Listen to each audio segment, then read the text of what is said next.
സമയം നാം വാഴ്ത്തപ്പെടട്ടെ. ഈ നല്ല സമയത്ത് ഓർത്ത് ദൈവത്തെ സ്തുതിക്കുകയും വാഴ്ത്തുകയും ചെയ്യുന്ന വിദേശ സ്ഥലങ്ങളിൽ രാജ്യങ്ങളുമായിരുന്ന ദൈവത്തിന്റെ വചനം കേൾക്കുന്ന എല്ലാ പ്രിയപ്പെട്ട കർത്താവായ യേശുക്രിസ്തുവിന്റെ വലിയൊരു നാമത്തിൽ എന്റെ സ്നേഹവന്ദനത്തെ അറിയിക്കുന്നു. അല്പസമയത്തെ ദൈവനുചിന്തയ്ക്കായി ഒരു ദൈവത്തിന്റെ ഭാഗം വായിക്കുന്നു. നെഹമ്യാവിന്റെ പുസ്തകം 13-ാം അധ്യായം അതിന്റെ 14-ാമത്തെ വാക്യം. എന്റെ ദൈവമേ, ഇത് എനിക്കായി ഓർക്കണമേ. ഞാൻ എന്റെ ദൈവത്തിന്റെ ആലയത്തിനും അതിലെ ശുശ്രൂഷയ്ക്കും വേണ്ടി ചെയ്ത എന്റെ സൽപ്രവൃത്തികളെ മായ്ച്ചു കളയരുത് എന്ന നെഹമ്യാവിന്റെ ഒരു പ്രാർത്ഥനയുടെ, തന്റെ ഒരു അപേക്ഷയുടെ, യാചനയുടെ, തന്റെ ഹൃദയത്തിന് ആഗ്രഹത്തിന്റെ ഒരനുഭവമാണ് അവിടെ പങ്കുവെക്കുന്നത്. ഹല്ലേലൂയ, സ്തോത്രം. നെഹമ്യാവിനെ പോലെ നമുക്കും അത് പറയുവാൻ കഴിയുകയാണെങ്കിൽ നമ്മൾ എത്ര ആത്മീയമായി നമുക്ക് സന്തോഷമുണ്ടാകും. എന്റെ ദൈവമേ, ഇതെന്റെ ഓർമ്മയ്ക്കായി ഓർക്കണമേ. ഞാൻ എന്റെ ദൈവത്തിന്റെ ആലയത്തിനും അതിലെ ശുശ്രൂഷയ്ക്കും വേണ്ടി ചെയ്ത എന്റെ സൽപ്രവർത്തികൾ ഓർക്കണമേ എന്ന് പറയുമ്പോൾ ദൈവം നെഹമ്യാവിന് അത് കണക്കെടുത്തെങ്കിൽ ഞാനും നിങ്ങളും അതുപോലെ നെഹമ്യാവിനെ പോലെ ശക്തമായി ശുശ്രൂഷ രംഗത്ത് ദൈവം ആഗ്രഹിക്കുന്ന അളവിലൂടെ ഹല്ലേലൂയ നമ്മളും കർത്താവിന്റെ വേല ചെയ്താൽ നമ്മുടെ വേലയെ ഓർക്കുന്നൊരു ദൈവമുണ്ട്, നമ്മുടെ ശുശ്രൂഷയെ ഓർക്കുന്നൊരു ദൈവമുണ്ട്. രക്തം ചെയ്യാം. അപ്പൊ നെഹമ്യാവിന്റെ ദിവസം 13-ാം അധ്യായം എന്ന് പറയുമ്പോൾ ഹല്ലേലൂയ നെഹമ്യാവിന്റെ ചില നവീകരണ പ്രവർത്തനങ്ങളാണ് കാണുന്നത്. ഒരുപാട് നവീകരണ പ്രവർത്തനങ്ങൾ നെഹമ്യാവ് ചെയ്തു. ഹല്ലേലൂയ. കാരണം ഹല്ലേലൂയ, സ്തോത്രം. മിശ്രിത വിവാഹം നിരോധിച്ചു, ശബത്ത് ലംഘിക്കുന്നവരെ ശാസിച്ചു. അങ്ങനെ വിവിധ നവീകരണ പ്രവർത്തനങ്ങൾക്ക് നെഹമ്യാവ് ആ കാലഘട്ടത്തിൽ വളരെ പ്രാധാന്യം കൊടുത്തു. ഹല്ലേലൂയ. ഇന്നും നടക്കുന്ന അനവധി പ്രവൃത്തികൾ കണ്ടാൽ അതിനകത്ത് വലിയൊരു നവീകരണം ആവശ്യമാണെന്ന് സകലർക്കും അറിയാമെങ്കിലും പക്ഷെ ഇന്നത്തെ സാഹചര്യം പോകുന്നത് ഒരു നവീകരണമില്ലാതെ ഒരു വല്ലാത്ത ദുരനുഭവത്തിലൂടെയാണ്. അതുകൊണ്ട് എന്ത് ചെയ്യുന്നു, എല്ലായിടത്തും സമാധാനം നഷ്ടപ്പെട്ട്, സ്നേഹം നഷ്ടപ്പെട്ട്, സന്തോഷം നഷ്ടപ്പെട്ട്, മനുഷ്യർക്ക് ഇഷ്ടമുള്ളതുപോലെ ജീവിക്കാനുള്ള സ്വാതന്ത്ര്യം ഇന്ന് നമ്മുടെ കേരളത്തിൽ, ഭാരതത്തിൽ, ലോകരാജ്യങ്ങളുണ്ട്. എങ്ങനെ വേണം ജീവിക്കാം. പക്ഷെ ലോകരാജ്യങ്ങൾ പറയുമ്പോഴും യഥാർത്ഥ നിയമത്തിനനുസരിച്ച് തന്നെ ജീവിക്കേണ്ട ചില രാജ്യങ്ങളുമുണ്ട്. സൗദി അറേബ്യ പോലുള്ള സ്ഥലങ്ങളെ നമുക്കറിയാം. നമ്മുടെ കേരളത്തിന്റെ, ഭാരതത്തിന്റെ സ്ഥിതി എന്താ? ഹല്ലേലൂയ. അപ്പൊ ഏകദേശം 12 വർഷം യെരുശലേമിൽ ഗവർണറായി രാജ്യം ഭരിച്ച ശേഷം നെഹമ്യാവ് അല്പകാലം പേർഷ്യൻ സാമ്രാജ്യത്തിന്റെ തലസ്ഥാനത്തേക്ക് പോയിരുന്നതാണ്. നെഹമ്യാവിന്റെ ദിവസം 13-ാം അധ്യായം 6-ാം വാക്യം വായിക്കുന്നുണ്ട്. അവിടെ ഇങ്ങനെ എഴുതിയിരിക്കുന്നു: അല്ല, ഈ കാലത്തൊക്കെയും ഞാൻ യെരുശലേമിൽ ഉണ്ടായിരുന്നില്ല. ബാബേൽ രാജാവായ അർത്തഹ്ശസ്ത രാജാവിന്റെ 32-ാം ആണ്ടിൽ ഞാൻ രാജാവിന്റെ അടുക്കൽ പോയിരുന്നു. കുറെ നാൾ കഴിഞ്ഞിട്ട് ഞാൻ രാജാവിനോട് അനുവാദം വാങ്ങി യെരുശലേമിലേക്ക് വന്നപ്പോൾ അവിടെ കാണുന്നത്. ഹല്ലേലൂയ. തുടർന്ന് നെഹമ്യാവിന്റെ അസാന്നിധ്യത്തിൽ ഇസ്രായേൽ ജനം ദൈവഭക്തിയിൽ നിന്നും വ്യതിചലിച്ചു പോയി. കുറച്ചു നാളെ നെഹമ്യാവ് മാറി നിന്നപ്പോഴും എന്ത് ചെയ്തു? ആമേൻ, സ്തോത്രം. ഈ യഹൂദ ജനം എന്ത് ചെയ്തു? ആമേൻ, സ്തോത്രം. ദൈവഭക്തിയിൽ നിന്ന് ഹല്ലേലൂയ വ്യതിചലിച്ചു പോയി. അപ്പൊ യഹൂദ ജനത്തിന്റെ വൈരികളായ സൻബല്ലത്തും തോബിയാവും യെരുശലേമിൽ സ്വാധീനം ചെലുത്തുകയും ചെലുത്തി എന്നുള്ളതാണ് ഇതൊക്കെ മനസ്സിലാക്കാൻ കഴിയുന്നത്. ഇന്നും അത് തന്നെയാണ്. ദൈവ സാന്നിധ്യം ദൈവസഭയ്ക്ക് നഷ്ടപ്പെട്ടു പോയ നെഹമ്യാവ് അല്പകാലം അവിടുന്ന് മാറി നിന്ന് കഴിഞ്ഞപ്പോൾ എന്ത് ചെയ്തു? യഹൂദന്മാർ ജീവിതത്തിൽ ദൈവസാന്നിധ്യം നഷ്ടപ്പെടുക മാത്രമല്ല, സൻബല്ലത്തും തോബിയാവും അവരുടെ ഈ പ്രാധാന്യം ഉണ്ടാക്കിയെടുത്തു. അവിടെ അവർ ആധിപത്യം പുലർത്തി എന്ന് നെഹമ്യാവിന് ബോധ്യമാകുക. ഹല്ലേലൂയ, സ്തോത്രം. അപ്പം ഹല്ലേലൂയ, സ്തോത്രം. ഹല്ലേലൂയ. അപ്പൊ ഇക്കാര്യത്തിൽ മഹാപുരോഹിതനായ എല്യാശീബ് കുറ്റക്കാരനായിരുന്നു. അവന്റെ കുടുംബത്തിലെ ഒരംഗം തോബിയാവിന്റെ മകളെ വിവാഹം ചെയ്തിരുന്നാൽ ദൈവാലയത്തിന്റെ ഒരു വലിയ അറ അഥവാ ഒരു മുറി മഹാപുരോഹിതൻ തോബിയാവിന് താമസിക്കുവാൻ അനുവദിച്ചു കൊടുത്തു. അവനൊരു അമോന്യനായിരുന്നതിനാൽ ഇത് ദൈവകൽപ്പനയ്ക്ക് വിരുദ്ധമായിരുന്നു. നെഹമ്യാവ് ഉടനടി അല്ലെങ്കിൽ ചില നവീകരണങ്ങൾ നടത്തുവാൻ ആഗ്രഹിച്ചു. ഈ നവീകരണം എന്നൊക്കെ പറയുമ്പോൾ നെഹമ്യാവിന്റെ കാലഘട്ടത്തിൽ ഉണ്ടായതുപോലെ നവീകരണമാണ് ഈ കാലഘട്ടത്തിൽ ദൈവസഭയ്ക്ക് ആവശ്യമെന്ന് പറയുന്നത്. ദൈവമക്കൾക്കും നവീകരണം ആവശ്യമാണ്. ദൈവികതമല്ലാത്ത അനവധി ജീവിത സാഹചര്യങ്ങൾ, ദൈവികതമല്ലാത്ത അനവധി പ്രവൃത്തികൾ ഇന്നും വിശ്വാസ ജീവിതത്തിൽ നിൽക്കുന്നവരുടെ ഇടയിൽ സംഭവിക്കുന്നു. ആലയത്തുള്ള ബന്ധത്തിലും ശുശ്രൂഷയുള്ള ബന്ധത്തിലും ദൈവമക്കളുള്ള ബന്ധത്തിലും ശുശ്രൂഷകന്മാരുള്ള ബന്ധത്തിലും പലതും ദൈവികതമല്ലാത്തത് പ്രവർത്തിച്ചിട്ട് ഹല്ലേലൂയ സൻബല്ലത്തും തോബിയാവും യെരൂശലേമിൽ സ്വാധീനം ചെലുത്തിയതുപോലെ ചില അന്ധകാര ശക്തികൾ ദൈവസഭയ്ക്കകത്ത് ദൈവമക്കളുടെ ഉള്ളിൽ സ്വാധീനം ചെലുത്തുന്നു. പിന്നെ അവർക്ക് ഇഷ്ടമുള്ളതുപോലെ അവർ പ്രവർത്തിക്കും. അങ്ങനെ പ്രവർത്തിച്ചതുകൊണ്ട് പല സഭകളും പല വിശ്വാസ ജീവിതത്തിന് അടിസ്ഥാനമിട്ട് നിന്നവരും പതറിപ്പോയി, രക്തം ചെയ്യും. എന്നെ കേൾക്കുന്ന പ്രദേശം നമുക്കൊരു നവീകരണം ആവശ്യം. നമുക്ക് ഒരുപാട് പണം ഉണ്ടാക്കുന്നു, ഒരുപാട് ജോലി സമ്പാദിക്കുന്നു, ഉന്നത സ്ഥാനമാനം അലങ്കരിക്കുന്നത് ഒന്നും അല്ല നമ്മുടെ പ്രധാന ആവശ്യം. ജീവിതത്തിൽ ഒരു നവീകരണം ഉണ്ടാകണം, കുടുംബത്തിലൊരു നവീകരണം ഉണ്ടാകണം, ശുശ്രൂഷയ്ക്കകത്തൊരു നവീകരണം. തെറ്റിനെ തെറ്റായിട്ട് തന്നെ കാണാൻ കഴിയണം. ഇന്നത്തെ കാലത്ത് തെറ്റിനെ തെറ്റായിട്ട് അത് കണ്ട് പറയുന്നവർക്ക് ഈ ഭൂമിയിൽ ഒരു വിലയില്ല. ഇവിടെ നെഹമ്യാവ് സൽപ്രവർത്തികൾ ചെയ്ത് കർത്താവുള്ള സ്നേഹത്താലും തീക്ഷ്ണതയാലും യെരൂശലേമിന്റെ മതിലുകൾ അവൻ പണിതുയർത്തുവാനായി ആവേശത്തോടെ അധ്വാനിച്ചു. യെരൂശലേമിന്റെ മതിൽ ഇടിഞ്ഞു കിടക്കുക, അത് പണിതെടുക്കാൻ വേണ്ടി നെഹമ്യാവ് വളരെ ആവേശത്തോടെ കർത്താവിന് വേണ്ടി അധ്വാനിച്ചു. അല്ലേല് ദൈവത്തിൽ നിന്നും അകന്നുപോയ ആ യഹൂദന്മാരെ വീണ്ടും വരുത്തി ശുദ്ധീകരിച്ചു. യഹൂദന്മാരെ വീണ്ടും എന്ത് ചെയ്തു? നെഹമ്യാവ് വിളിച്ചു കൊണ്ടുവന്ന് ചേർത്ത് നിർത്തി എന്ത് ചെയ്തു? അവർ വ്യതിചലിച്ചു പോയ ആ സാഹചര്യത്തിൽ നിന്ന് അവരെ എന്ത് ചെയ്തു? ശുദ്ധീകരിച്ചു. കർത്താവിലേക്ക് കൊണ്ടുവരുവാനായി പ്രവർത്തിച്ചു.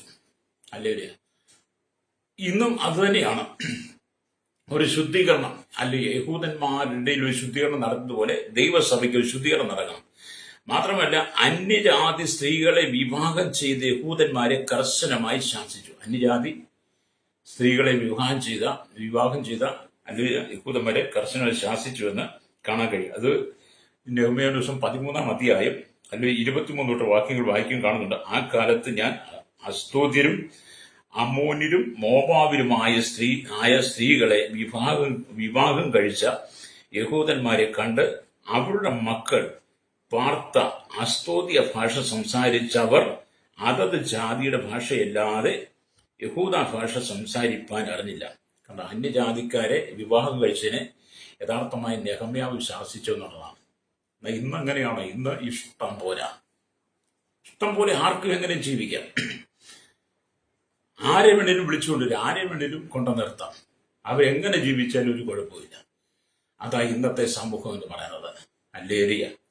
പിന്നെ നെഹമ്യാവ് ഇതിനെല്ലാം എതിർത്തുകൊണ്ട് ശക്തമായി ഒരു നവീകരണത്തിന് വേണ്ടി നിന്നു. എന്നെ കേൾക്കുന്ന പ്രശ്നിക്കുന്നത് ഈ കാലഘട്ടത്തിൽ ദൈവസഭയ്ക്കകത്ത് വലിയ ആള് കൂട്ടുന്നതിലല്ല കാര്യം, വിശുദ്ധിയിലും വേർപാടിലും ആരാധിക്കുന്ന ദൈവമക്കളുണ്ടെങ്കിൽ എന്നുള്ളതാണ്. വിശുദ്ധിയിലും വേർപാടിലും ആരാധിക്കുന്ന ദൈവമക്കളും ജീവിതത്തിലും കുടുംബത്തിലും സ്വഭാവത്തിലും ശുശ്രൂഷയിലും ഉപദേശം നവീകരണം വരുത്തിയവരുണ്ടോ എന്നുള്ളതാണ്. ഇന്നത്തെ കാലം 1000-10,000 സഭയിൽ വന്നു കഴിഞ്ഞാൽ അതനുസരിച്ച് സ്വോത്ര കഴിച്ച ദശാംശം പിന്നെ 15 വർഷമായിട്ടും സഭയുടെ പണിക്ക് വേണ്ടി പൈസ ചോദിച്ചുകൊണ്ട് പല പ്രാവശ്യം പണിക്കുള്ള പൈസ കിട്ടിയിട്ടും അതും തികയാതെ ഇന്ന് ചോദിച്ചുകൊണ്ടിരിക്കുന്ന ഒരു വിശുദ്ധിയില്ലാത്ത ജീവിതം ഇന്നത്തെ സഭകൾ. എല്ലാ വിഭാഗത്തിലും നിങ്ങൾ ചിന്തിച്ചു നോക്കിയാട്ടെ. പക്ഷെ എന്നാൽ നെഹമ്യാവില്ലാതെ നവീകരണം വരുത്തുക. ഹല്ലേലൂയ. അപ്പൊ എല്ലാത്തിനും വലിയ നവീകരണം വരുത്തുക. ഹല്ലേലൂയ. അപ്പൊ ഇവിടെ ഒരു വശത്തെ യഹൂദന്മാരുടെ സൽജീവിതത്തിന് വേണ്ടി നെഹമ്യാവ് പണിയെടുക്കും, മറുവശത്ത് യെരൂശലേമിന്റെ ഇടിഞ്ഞുപോയ മതിലുകൾ പണിതെടുക്കാൻ വേണ്ടി നെഹമ്യാവ് ദൈവത്തോട് ചേർന്ന് നിൽക്കുകയാണ്. അപ്പം തന്റെ ഈ പ്രവർത്തികളൊക്കെ മുഖാന്തരമാണ് യിരെമ്യാവ് ദൈവത്തോട് പറയുന്നത്, എന്റെ ദൈവമേ, ഇത് എനിക്കായി ഓർക്കണമേ. ഞാൻ എന്റെ ദൈവത്തിന്റെ ആലയത്തിനും അതിന്റെ ശുശ്രൂഷയ്ക്കും വേണ്ടി ചെയ്ത എന്റെ സൽപ്രവർത്തികളെ മായിച്ചു കളയരുതേ. അതുവരെ നമ്മൾ എപ്പോഴും ദൈവത്തിന് വേണ്ടി വേണം നിൽക്കാൻ. ലോകത്തിനു വേണ്ടിയല്ല നമ്മൾ ജീവിക്കുന്നത്, ലോകക്കാർക്ക് വേണ്ടി ആകരുത്. നമ്മൾ ദൈവത്തിന് വേണ്ടി ജീവിക്കണം. ഹല്ലേലൂയ. ഭൂമി ജീവിക്കുമ്പോൾ വിശുദ്ധ ജീവിതം, ജാതികളോട് ഇടകലർന്ന് ജാതികൾ ആചാരാനുഷ്ഠാനങ്ങൾക്കകത്ത് വീണ് അവർ ചെയ്യുന്നത് കണ്ടുപിടിച്ച്, അവർ പ്രവർത്തിക്കുന്നവർ പോകുന്ന വഴി കണ്ടുപിടിച്ച് ഞാനും നിങ്ങൾ പോകാതെ, യഹൂദന്മാർ ദൈവത്തിന് വ്യതിചലിച്ചു പോയതുകൊണ്ട് ഞാനും നിങ്ങൾ വ്യതിചലിച്ചു പോകാതെ ഈ പുതിയ നിയമസഭ ഒരു നവീകരണത്തിലേക്ക് കടന്നു വരണം, ഒരു ശുദ്ധീകരണത്തിലേക്ക് കടന്നു വരണം. അതുകൊണ്ടാണ് 2 കൊരിന്ത്യർ ലേഖനം 7-ാം അധ്യായം വായിക്കുമ്പോൾ ജഡത്തിലെ ആത്മാവിലെ സകല കൺവെർഷൻ നീക്കി ദൈവഭയത്തിൽ വിശുദ്ധിയെ തികച്ചുകൊള്ളുക എന്ന് പറയുന്നത്. അപ്പം ജഡത്തിലും ആത്മാവിലും വലിയ പാപം വന്നു കഴിയുമ്പോൾ, ജഡത്തിലും ആത്മാവിലും പാപത്തിന്റെ കണികൾ വരുമ്പോൾ, പാപത്തിന്റെ അംശം വരുമ്പോൾ, പാപം നമ്മൾ നിറഞ്ഞു കഴിയുമ്പോൾ നീതി നമ്മൾ ദൈവത്തിന് വ്യതിചലിച്ചു പോകും, ദൈവമായി ബന്ധമില്ലാതാകും, ദൈവിക കൂട്ടായ്മ നമ്മൾ പുറത്തു പോകും. അതുകൊണ്ട് പരിശുദ്ധാത്മാവ് പറയുന്നതാണ്, അല്ലെങ്കിൽ ജഡത്തിലെ ആത്മാവിലെ സകല കൺവെർഷൻ നീക്കണം, എന്നിട്ട് ദൈവഭയത്തിൽ വിശുദ്ധിയെ തയ്ക്കണം. യഹൂദന്മാരോടും അത് തന്നെയാണ് നെഹമ്യാവ് പറയുന്നത്. അന്യജാതി സ്ത്രീകളെ വിവാഹം കഴിച്ച് അവരുടെ ആലോചനയ്ക്കും അവരുടെ ചിന്തകൾക്കും അവരുടെ അധീനതയിൽ പോകരുത്. നിങ്ങളതിൽ മടങ്ങി വരും, നിങ്ങളെ തന്നെ ശുദ്ധീകരിക്കണം. അല്ലേരിയ നെഹമ്യാവിനെ പോലെ നല്ലൊരു തീരുമാനം നമുക്കുണ്ടാകണം എന്നുള്ളതാണ് സ്തോത്രം. തീരുമാനമൊന്നും ഇല്ലാത്ത കാലഘട്ടം. ഇവിടെ നമ്മൾ ദൈവത്തിന് വചനം വായിക്കുമ്പോൾ നെഹമ്യാവിന്റെ പുസ്തകം 1-ാം അധ്യായം 4 മുതൽ 11 വരെയുള്ള വാക്യങ്ങൾ വായിച്ച് നമുക്ക് കാണാൻ കഴിയുന്നത് ഈ വർത്തമാനം ഏത് വർത്തമാനമാണ്? ഹല്ലേലൂയ. ആമേ സ്തോത്രം. ഒന്നുകൊണ്ട് വായിക്കും. ഹലര്യാവിന്റെ മകനായ നെഹമ്യാവിന്റെ ചരിത്രം. 20-ാം ആണ്ടിൽ കീസ്ലവ് മാസത്തിൽ ഞാൻ ശൂശൻ രാജധാനിയിൽ ഇരിക്കുമ്പോൾ എന്റെ സഹോദരന്മാരിൽ ഒരുത്തനായ ഹനാനിയും യഹൂദയിൽ നിന്ന് ചില പുരുഷന്മാരും വന്നു. ഞാൻ അവരോട് പ്രവാസം തെറ്റി ഒഴിഞ്ഞു പോയ യഹൂദന്മാരെ കുറിച്ചും യെരുശലേമിനെ കുറിച്ചും ചോദിച്ചു. അതിന് അവർ എന്നോട്, പ്രവാസം തെറ്റിയൊഴിഞ്ഞു പോയ ശേഷിപ്പ് അവിടെ ആ സംസ്ഥാനത്ത് മഹാകഷ്ടത്തിലും അപമാനത്തിലിരിക്കുന്ന യെരുശലേമിന്റെ മതിൽ ഇടിഞ്ഞും അതിന്റെ വാതിൽ തീ വെച്ചും ചുട്ടും കിടക്കുന്നു എന്ന് ഈ നെഹമ്യാവിന് വിവരം കിട്ടിയപ്പോൾ നെഹമ്യാവിന്റെ ഹൃദയം തകർന്നുപോയി. അതേപോലെ നമ്മുടെ ദൈവസഭയോർത്ത് നമുക്കിന്ന് ഈ ഹൃദയം തകർന്ന് പ്രാർത്ഥിക്കാൻ കഴിയണം. യെരുശലേമിന്റെ മതിൽ ഇടിഞ്ഞതുപോലെ അവിടുത്തെ ജനം മഹാകഷ്ടത്തിലിരിക്കുന്ന പോലെ ദൈവസഭയ്ക്കകത്ത് അശുദ്ധി കയറി ദുരുപദേശങ്ങൾ കടന്നു വന്നു, ദുരുപദേശ ചിന്തകൾക്കെന്നു ദുരുപദേശം പഠിപ്പിക്കാൻ തുടങ്ങി. അതുകൊണ്ട് നെഹമ്യാവ് അല്പകാലം അല്ലെങ്കിൽ അവരോടൊപ്പം യഹൂദന്മാരോടൊപ്പം ഇല്ലാഞ്ഞതുകൊണ്ട് അവരെന്ത് ചെയ്തു? വ്യതിചലിച്ചു പോയതുപോലെ ഈ കാലഘട്ടത്തിൽ നമ്മുടെ സഭകളും വ്യതിചലിച്ചുകൊണ്ടിരിക്കുകയാണ്. മടങ്ങി വരാൻ ആവശ്യമാണ്. ഇവിടെ കാണുന്നത്, ഈ വർത്തമാനം കേട്ടപ്പോൾ ഞാൻ ഇരുന്ന് കരഞ്ഞു, കുറെ നാൾ ദുഃഖിച്ചും ഉപവസിച്ചും കൊണ്ട് സ്വർഗത്തിലെ ദൈവത്തോട് ഞാൻ പ്രാർത്ഥിച്ചു. പറഞ്ഞത് എന്നാൽ, സ്വർഗത്തിലെ ദൈവമായി യഹോവേ, നിന്നെ സ്നേഹിച്ചു നിന്റെ കൽപ്പനകളെ പ്രമാണിക്കുന്നവർക്ക് നിയമവും ദൈവം പാലിക്കുന്ന മഹാനും ഭയങ്കരമായ ദൈവമേ, നിന്റെ ദാസന്മാരായ ഇസ്രായേൽ മക്കൾക്ക് വേണ്ടി രാവും പകലും നിന്റെ മുമ്പാകെ പ്രാർത്ഥിക്കുകയും ഇസ്രായേൽ മക്കളായ ഞങ്ങൾ നിന്നോട് ചെയ്തിരിക്കുന്ന പാപങ്ങളെ ഏറ്റുപറയുകയും ചെയ്യുന്ന അടിയന്റെ പ്രാർത്ഥന കേൾക്കേണ്ടതിന് നിന്റെ ചെവി ശ്രദ്ധിച്ച് നിന്റെ കണ്ണു തുറന്നും ഇരിക്കണമേ എന്ന് ഹല്ലേലൂയ നെഹമ്യാവ് ശക്തമായി പ്രാർത്ഥനയാണ്. ഹല്ലേലൂയ. ആത്മഭാരമുള്ളൊരു ദൈവദാസൻ. Praise the Lord. ഈ കാലഘട്ടത്തിൽ എന്നെ കേൾക്കുന്ന സ്നേഹിതൻ, ജനത്തിന്റെ പാപം കണ്ടിട്ട്, ജനത്തിന്റെ അകത്യം കണ്ടിട്ട്, ജനത്തിന്റെ അശുദ്ധി കണ്ടിട്ട് ദൈവത്തിന് വ്യതിചലിച്ചു പോയി ദുരുപദേശങ്ങളിൽ വീണുപോയ ജനത്തെ കാണുമ്പോൾ നമ്മെ ഏൽപ്പിച്ച ശുശ്രൂഷയുടെ ആ നിവൃത്തി നമ്മൾ പൂർത്തീകരിക്കാൻ നാം ആത്മഭാരത്തോടെ ഒരു നവീകരണത്തിന് വേണ്ടി പ്രാർത്ഥിക്കണം. ഹല്ലേലൂയ.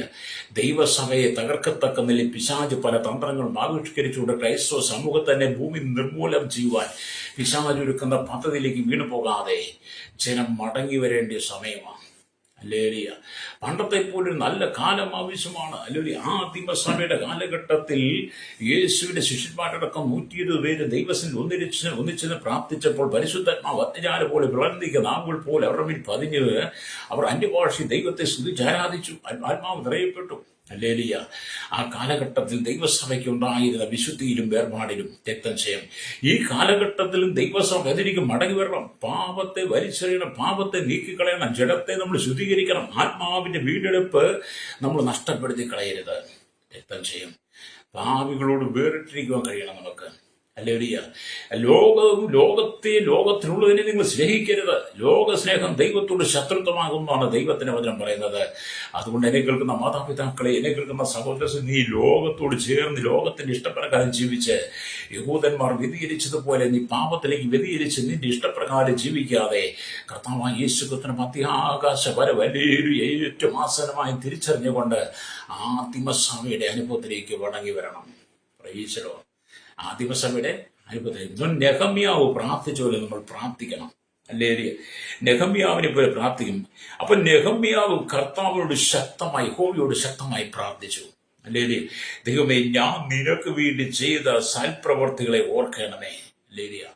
എന്നിട്ട് നെഹമ്യാവ് ചെയ്ത സകല സൽപ്രവർത്തികളിലും മികച്ച സൽപ്രവർത്തി ഉപവസിച്ച് പ്രാർത്ഥിച്ച് സ്വർഗീയ ദൈവത്തെ നോക്കി യാചിച്ച അവന്റെ പ്രാർത്ഥനയാകുന്നു.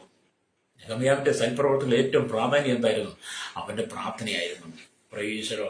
എന്നെ കേൾക്കുന്ന സഹോദരങ്ങളെ ഞാൻ പറയട്ടെ, നിങ്ങൾ ഒരുപാട് ദാനധർമ്മങ്ങൾ ചെയ്യുന്നവരായിരിക്കും. നിങ്ങൾ ഒരുപാട് മറ്റൊരു സഹായിക്കും, വീട് വെച്ചു കൊടുക്കും, സഹോദരന്മാരെ വിവാഹം കഴിച്ചയച്ചു കൊടുക്കും, ആശുപത്രിയിൽ നിങ്ങൾ സഹായിച്ചേക്കാം, ദാനധർമ്മം ചെയ്ത് വീടുകളെ സഹായിച്ചേക്കാം, വീട് വെച്ചു കൊടുത്തേക്കാം, സ്ഥലം വാങ്ങിക്കൊടുക്കാം. അങ്ങനെ നിങ്ങൾ ഒരുപാട് സൽപ്രവർത്തികൾ ചെയ്യുന്ന വ്യക്തിയായിരുന്നാലും അല്ലേലും ദൈവം ഓർക്കുന്ന സൽപ്രവൃത്തി എന്ന് പറയുന്നത് നാം വീണ്ടെടുക്കപ്പെട്ട ദൈവമക്കൾ ദൈവസിന് ആത്മാവിലും വലിയ സത്യത്തിലും വിശുദ്ധിയിലും ദൈവത്തിന് പ്രാർത്ഥിക്കുന്ന യാചിക്കുന്ന യാചനകളാണ് ദൈവം നമ്മുടെ സൽപ്രവൃത്തിയായി ഓർക്കുന്നത്. ലേലിയ അതാണ് ദൈവത്തെ പറയും, ഉപവസിച്ച് പ്രാർത്ഥിച്ച് സ്വർഗീയ ദൈവത്തെ നോക്കി യാചിച്ച അവന്റെ പ്രാർത്ഥനയാകുന്നു. ആ പ്രാർത്ഥനയാകുന്ന നെഹമ്യാവ് ആമി സ്തോത്രം. നെഹമ്യാവിന്റെ പുസ്തകം 1:4 മുതൽ 11 വരെയുള്ള വാക്യം എന്ന് പറയുന്നത് വളരെ പരിശ്രമം. അപ്പം പ്രാർത്ഥന കൊണ്ടാണ് യഹൂദന്മാരുടെ ചിതറിപ്പോയ അനുഭവം, വ്യതിരിച്ചു പോയ അനുഭവം, അവർ മിശ്രിത വിഭാഗത്തിൽ പങ്കുചേർന്നതും അതിൽ നിന്ന് അവരെ മടക്കി വിടുന്നതെല്ലാം നെഹമ്യാവിന്റെ പ്രാർത്ഥനയില്ല. രക്തം ഇടിഞ്ഞു സ്തോത്രമല്ല, യെരൂശലേമിന്റെ മതിൽ ഇടിഞ്ഞും അതിന്റെ വാതിലുകൾ തീവെച്ചും ചുട്ടും കിടക്കുന്ന കണ്ടിട്ട് കരഞ്ഞുകൊണ്ട് പ്രാർത്ഥിച്ച നെഹമ്യാവിന് പ്രാർത്ഥനയോടുകൂടെ മതിൽപ്പണി പൂർത്തീകരിക്കാൻ കഴിഞ്ഞു. പലരും തന്നെ അപമാനിച്ച് കളികാക്കി, നിങ്ങൾക്ക് ചിലരെ ഒരു കുറുക്കം കയറിയിരുന്നാൽ പൊളിഞ്ഞു പോകുമെന്നൊക്കെ പറഞ്ഞെങ്കിലും നെഹമ്യാവ് യെരൂശലേമിന്റെ മതിലിന്റെ പണി 52 ദിവസം തീർത്തു എന്നാണ്, 52 ദിവസം കൂടെ തീർത്തു എന്നാണ് കാണുന്നത്. അല്ലെ, ഒരുപാട് വെല്ലുവിളികൾ വന്നു, അല്ലെ സ്തോത്രം. എങ്കിലും താൻ എടുത്ത അല്ലെ തീരുമാനത്തിനകത്തും വ്യതിചലിച്ചു പോയില്ല. പ്രൈസലോ. അപ്പൊ നമുക്ക് നമ്മുടെ സഭ തകരുന്നത് കാണുമ്പോൾ, നമ്മുടെ തലമുറ നശിക്കുന്നത് കാണുമ്പോൾ, പാപത്തിലേക്ക് വീഴുന്നത് കാണുമ്പോൾ നെഹമ്യാവിനെ പോലെ ഇരുന്ന് പ്രാർത്ഥിക്കണം. ഇന്ന് ഭക്തിയുടെ വേഷം ധരിച്ചവരിൽ പലരും മദ്യപിക്കുന്നവരുണ്ട്, പുകവലിക്കുന്നവരുണ്ട്, വെറ്റില തിന്നുന്നവരുണ്ട്, മുറുക്കുന്നവർ, തുളസിപ്പാക്ക് വാങ്ങി വായിലിട്ട് ചവയ്ക്കുന്നവരുണ്ട്. അല്ലേരിയ അങ്ങനെ വിവിധ പാപങ്ങൾക്കകത്ത് എന്തിനേറെ മദ്യപിക്കുന്ന സ്ഥിരമായിട്ട് ബിയറൊക്കെ കുടിക്കുന്ന അനവധി ആളുകളുണ്ട്. അപ്പം പാപത്തിന്റെ വശീകരണത്തിനകത്തേക്ക് പിശാച് പലരെയും കൊണ്ടുപോകുമ്പം അവർ ദൈവത്തെ വ്യതിചലിക്കുന്നത് കാണുമ്പോൾ അല്ലേലും എന്നെ കേൾക്കുന്ന മാതാപിതാവേ, നാം നെഹമ്യാവിനെ പോലെ പ്രാർത്ഥിക്കാൻ കഴിയണം. നിന്റെ കുടുംബത്തിന് വേണ്ടി നീ പ്രാർത്ഥിക്കണം കേട്ടോ. നിന്റെ മാതാപിതാക്കൾക്ക് വേണ്ടി, നിന്റെ ഭർത്താവിന് വേണ്ടി, ഭാര്യയ്ക്ക് വേണ്ടി നീ പ്രാർത്ഥിക്കണം. നിന്റെ മക്കൾ അധാർമ്മിലേക്ക് പോകുന്ന കാണുമ്പോൾ നീ പ്രാർത്ഥിക്കണം. അവരുടെ ഇഷ്ടത്തിനനുസരിച്ച് അവരെ വിടരുത്. അല്ലേലിയ. ഇവിടെ സ്തോത്രം. അല്ലിയ, ആര് എങ്ങനെ ജീവിച്ചാൽ നമുക്കെന്താ എന്നുള്ളതാണ് ഈ കാലഘട്ടം. ആര് എങ്ങനെ ജീവിച്ചാൽ എന്താ, അവരെന്തും ചെയ്യട്ടെ, നമ്മളെന്താ നമ്മളങ്ങോട്ട് നോക്കണ്ടെന്നുള്ളതാണ് പലരുടെയും ചിന്ത. അങ്ങനെയല്ലേ എല്ലാവരുടെയും കാര്യം. ഇപ്പൊ ഞാൻ ചോദിക്കട്ടെ, എല്ലാവരും എങ്ങനെയാണ്, നമ്മൾ എന്തെങ്കിലും ഒരു വിഷയം അവനെന്തെങ്കിലും ചെയ്യട്ടെ, അവനെങ്കിലും ജീവിക്കട്ടെ, നമ്മളെന്തിനാ തലയിടുന്നത്, കൈയടത്തുന്നത് എന്നൊക്കെ ചോദിച്ച് പലരും ഒഴിഞ്ഞു പോകും. പക്ഷെ നെഹമ്യാവിനെ സംബന്ധിച്ചിടത്തോളം നെഹമ്യാവ് അവരെന്തെങ്കിലും ചെയ്യട്ടെ, അവരെന്തെങ്കിലും കാണിക്കട്ടെ എന്ന് പറഞ്ഞ് ഒഴിഞ്ഞു പോകാതെ താൻ പ്രാർത്ഥനയുടെ യെരൂശലേമിന്റെ മതിൽ പുതുക്കി പണിയാൻ ആരംഭിക്കുക. അല്ലേലിയ. മാത്രമല്ല, വ്യതിചലിച്ചു പോയ യഹൂദന്മാരെ മടക്കിക്കൊണ്ടുവരാൻ ആഗ്രഹിക്കുക. മിശ്രിത വിഭാഗത്തിൽ ഏർപ്പെട്ടവർക്ക് കർശനമായി താക്കീത് കൊടുത്ത് ഒരു നവീകരണം വരുത്തുവാൻ ആഗ്രഹിക്കുക. നമ്മളെ പോലെയല്ല നെഹമ്യാവ്. അവരെന്തെങ്കിലും ചെയ്യട്ടെന്നുള്ളതല്ല നെഹമ്യാവ് ഒരു ശുദ്ധീകരണമായിരുന്നു. എന്നെ കേൾക്കുന്നവർ സാധാരണ വചനം പറഞ്ഞ അവർ എങ്ങനെ പോയാൽ നമുക്കെന്താ എന്നുള്ള ചിന്ത മാറിയിട്ട് നമുക്കും നെഹമ്യാവിനെ പോലെ തീരുമാനം ഉണ്ടാകണം. ഞാൻ ശൂശൻ രാജധാനിയിലെ ഉയർന്ന ഉദ്യോഗസ്ഥനാകുന്നു, എനിക്ക് അത് മതി എന്ന് അവൻ കരുതി അല്ലെങ്കിൽ സ്വാർത്ഥപൂർവമായ ആഡംബര ജീവിതം നയിച്ചില്ല. നെഹമ്യാവ് ഒരു ഗവർണറാണ്. ശൂശൻ രാജധാനിയിലെ ജീവിതം, അവിടുത്തെ സാലറി, അവിടുത്തെ സുഖകരമായ അനുഭവങ്ങളും അവിടുത്തെ സന്തോഷമൊക്കെ മതി എന്ന് പറഞ്ഞ് ഒതുങ്ങി ജീവിക്കുവാൻ, എനിക്ക് എൻ്റെ കാര്യം മാത്രം നോക്കിയാൽ മതി എന്ന് പറഞ്ഞു നിൽക്കാതെ, ആ ഒരു ചിന്താഗതിയിലേക്ക് നെഹമ്യാവ് പോകാതെ തൻ്റെ ഉള്ളിലെ ഭാരം, ആത്മഭാരം, ഈശ്വരോ, നമ്മളൊക്കെയാണ് പറയുന്നത്, എനിക്കും എൻ്റെ മക്കൾക്ക് ജീവിക്കാനുണ്ട്, എനിക്കും എൻ്റെ മക്കൾക്ക് ജീവിക്കാനുണ്ട്, എനിക്കും എൻ്റെ മക്കൾക്ക് 4 തലമുറയ്ക്ക് ഇതിനെ ഞാൻ നേടിയെടുത്തിട്ടുണ്ടെന്ന് പറഞ്ഞ് നമ്മൾ ഒഴിഞ്ഞു പോവുകയാണ്. നെഹമ്യാവിനെ വേണേൽ അങ്ങനെ ചെയ്യാമായിരുന്നു. തനിക്ക് നല്ല ഉത്തമമായൊരു ജോലിയുണ്ട്, നല്ല വരുമാനമുണ്ട്, തനിക്ക് എല്ലാത്തിനും അതിനുള്ള കഴിവും പ്രാപ്തിയുണ്ട്. പക്ഷേ യഹൂദന്മാർ വ്യതിചലിച്ച് ഉപദേശത്തിന് മാറിപ്പോയി, പാപത്തിൽ വീണ് കിടക്കുന്നു. യെരൂശലേമിന്റെ മതിലിടിഞ്ഞും സ്വതന്ത്രം മതിലിടിഞ്ഞും അല്ലിയ അതിന്റെ വാതിൽ തീ വെച്ചും ചുറ്റും കിടക്കുന്നത് കണ്ടു കഴിഞ്ഞപ്പോൾ, ജനത്തിന്റെ നിലവിളി കേട്ടപ്പോൾ ഈ ഭക്തൻ അടങ്ങിയിരിക്കാൻ കഴിഞ്ഞില്ല. അതേ പ്രിയരെ, നമ്മൾ നമ്മുടെ കേരളത്തിന് വേണ്ടി പ്രാർത്ഥിക്കണം. കേരളത്തിന് വേണ്ടി പ്രാർത്ഥിക്കണം, ഭാരതത്തിന് വേണ്ടി പ്രാർത്ഥിക്കണം, ലോക രാജ്യങ്ങൾക്ക് വേണ്ടി പ്രാർത്ഥിക്കണം. ഇന്ന് നമ്മുടെ ലോക രാജ്യങ്ങളെ പഠിച്ചാൽ ഇവിടെ ജനാധിപത്യമില്ല, മതത്തിന് സ്വാധീനം, മതാധിപത്യമില്ല, അല്ലെങ്കിൽ ഏകാധിപത്യമാണ്. എവിടെ ജനാധിപത്യമൊക്കെ നഷ്ടപ്പെട്ടു. അല്ലെങ്കിൽ സ്വതം മത സംവിധാനങ്ങളെല്ലാം തകർന്ന് ഏകാധിപത്യമാണ്. എന്നാൽ യഥാർത്ഥത്തിൽ ഒരു രാജ്യത്തിനു വേണ്ടി ദൈവാധിപത്യമുള്ള രാജ്യങ്ങളൊക്കെ മാത്രമേ വിജയിക്കത്തുള്ളൂ. അല്ലേലിയ. അതുകൊണ്ട് നമ്മൾ നമ്മുടെ കേരളത്തെ, ഭാരതത്തെ, ലോക രാജ്യങ്ങൾ ഓർത്ത് പ്രാർത്ഥിക്കണം. നെഹെമ്യാവിനെ പോലെ കണ്ണുനീരോടെ പ്രാർത്ഥിക്കാൻ കഴിയണം. അല്ലേലിയ. ഇവിടെ ദൈവത്തിന്റെ വചനം കാണുന്നത്, അല്ലേലിയ, യെരുശലേമിന്റെ മതിൽ ഇടിഞ്ഞും അതിന്റെ വാതിലുകൾ തീ വെച്ചും ചുറ്റും കിടക്കുന്നു എന്ന് കേട്ടപ്പോൾ അവനത് സഹിപ്പാൻ കഴിഞ്ഞില്ല. ഈ ഒരു വാർത്ത കേട്ടപ്പോൾ തന്നെ നെഹെമ്യാവിന് സഹിപ്പാൻ കഴിഞ്ഞില്ല. അല്ലേലിയ. രാജാവിന്റെ സഹായത്തോടെ യെരുശലേമിലേക്ക് തിരിച്ചു ചെന്ന് മതിലുകൾ പണിതുയർത്തി അവൻ ചെയ്ത സൽപ്രവൃത്തികളെല്ലാം നെഹെമ്യാവിന്റെ പുസ്തകത്തിൽ രേഖപ്പെടുത്തും. അപ്പൊ ഈ നെഹെമ്യാവ് ഉപവസിച്ചും പ്രാർത്ഥിച്ചും ഒക്കെ, ഹല്ലേലൂയ, സ്തോത്രം, ദൈവസൻ എന്നിട്ട് രാജാവിന്റെ അരികിൽ ചെന്നു. ഹല്ലേലൂയ. രാജാവിന്റെ അരികിൽ ചെന്നപ്പോൾ രാജാവ് എന്നോട് നിന്റെ മുഖം രാജാവ് എന്നോട്, നിന്റെ മുഖം വാടിയിരിക്കുന്നത് എന്ത്? നിനക്ക് ധീരമൊന്നുമില്ലല്ലോ, ഇത് മനോദുഃഖമല്ല, ഒന്നുമല്ല എന്ന് പറഞ്ഞു എന്ന്. അല്ലെങ്കിൽ നെഹെമ്യാവിന്റെ പുസ്തകം 2-ാം അധ്യായത്തിന്റെ രണ്ടു വാക്യം വായിച്ച കാണുമ്പോൾ കാണുന്നുണ്ട്. രാജാവ് നെഹെമ്യാവിന്റെ മുഖത്ത് നോക്കിയിട്ട് പറയുകയാണ്, അല്ലെങ്കിൽ നിന്റെ മുഖം വാടിയിരിക്കുന്നത് നിനക്ക് ധീരമൊന്നുമില്ലല്ലോ, ഇത് മനോദുഃഖമല്ലാതെ ഒന്നും മനോദുഃഖമല്ല മറ്റൊന്നല്ല എന്ന് പറഞ്ഞു. അപ്പോൾ ഞാൻ ഏറ്റവും ഭയപ്പെട്ട രാജാവ് ദീർഘായുസ്സോടെ ഇരിക്കട്ടെ, എന്റെ പിതാക്കന്മാരുടെ കല്ലറകളുള്ള പട്ടണം ശൂര്യമായും അതിന്റെ മാതൃക തീ കൊണ്ട് വെന്തും കിടക്കെ എന്റെ മുഖം വാടാതെ ഇരിക്കുന്നത് എങ്ങനെയെന്ന് പറഞ്ഞു. തന്റെ സങ്കടം രാജാവിനോട് പറഞ്ഞു. എന്ന് പറഞ്ഞ് ഉപവസിച്ചും പ്രാർത്ഥിച്ചും ഒക്കെയാണ് രാജാവിന്റെ അരികിൽ ചെല്ലുന്നത്. അപ്പൊ രാജാവ് ആ വാക്ക് കേട്ടപ്പോൾ നെഹെമ്യാവോട് എന്താണ് പറഞ്ഞത്? അല്ലെങ്കിൽ സ്തോത്രം, നെഹെമ്യാവ് 2-ന്റെ അല്ലെങ്കിൽ 4 കാണുന്നുണ്ട്.